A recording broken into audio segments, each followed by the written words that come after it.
सगळ्या शायांना कोण बरे आसमान दाखवते. हरलेल्यांच्या उरात भरून जीत जितवतो राजा. चला राजे, तुम्हाला तुमचा महाराष्ट्र दाखवते. चला राजे, तुम्हाला तुमचा महाराष्ट्र दाखवते. शब्दातील माधुर्य, माधुर्यातील मधाळ गोडी, तमाम शिवप्रेमी बंधूंनो, मी तुम्हाला दाखवते. घेऊन स्वराज्य शपथ, स्वराज्य उभारता राजे.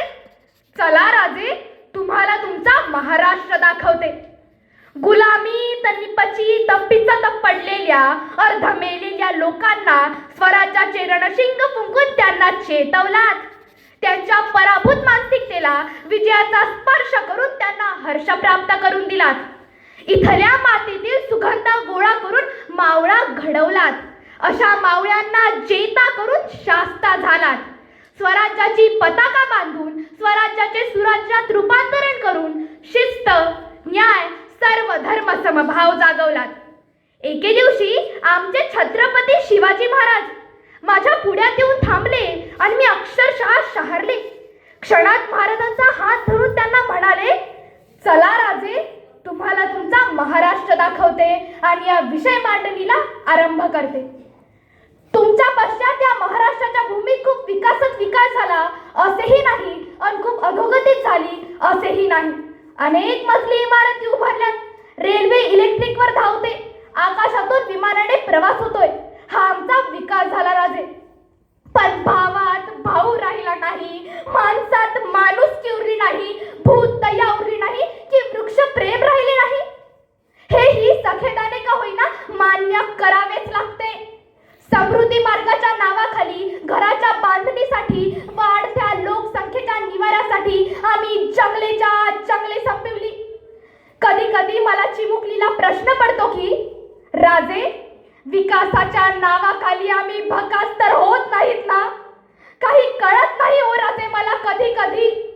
राजे, तुमच्यासारखा दृष्टा, तुमच्यागत बुद्धीने श्रेष्ठा, सर्व धर्म समभाव जपणारा, अनव्यवस्थेतील सगळ्यात शेवटच्या माणसाची काळजी वाहणारा, तसेच त्यांच्या सुखासाठी राजसत्तेचा उपयोग करणारा राजा अजून तुमच्या नंतर या महाराष्ट्राने बघितला नाही हो राजे.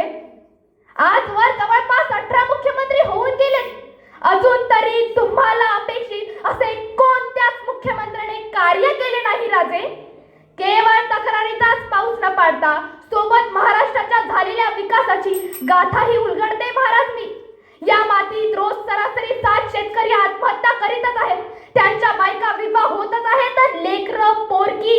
इथं भ्रष्टाचार शिष्टाचार होऊ पाहतोय. महाराष्ट्रातील कोर्टात 52 लाख खटले प्रलंबित आहेत.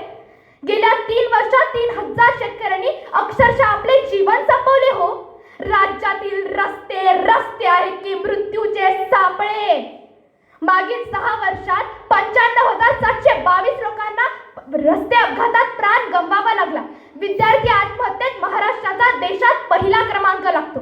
दर डोळी उत्पन्नात राज्य देशात 5व्या नंबरवर आहे. रोज रोज महिलांवरील अत्याचार वाढतच आहेत. अंमली पदार्थ, सोने, हिरे, चंदन, हस्तिदंत एवढेच नाही तर मानवी अवयवांची तस्करी तेही जिवंत माणसाला मारून होतच असते.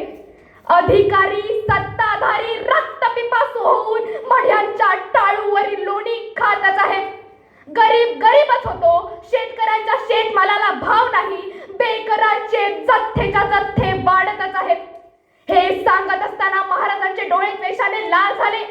महाराज गरजले आणि म्हणाले, स्वराज्याला सुराज्य करण्यासाठी या मातीत परत एकदा आम्हाला जन्म घ्यावा लागेल. म्हणत महाराज थरथरले, अनंतर धान पावले.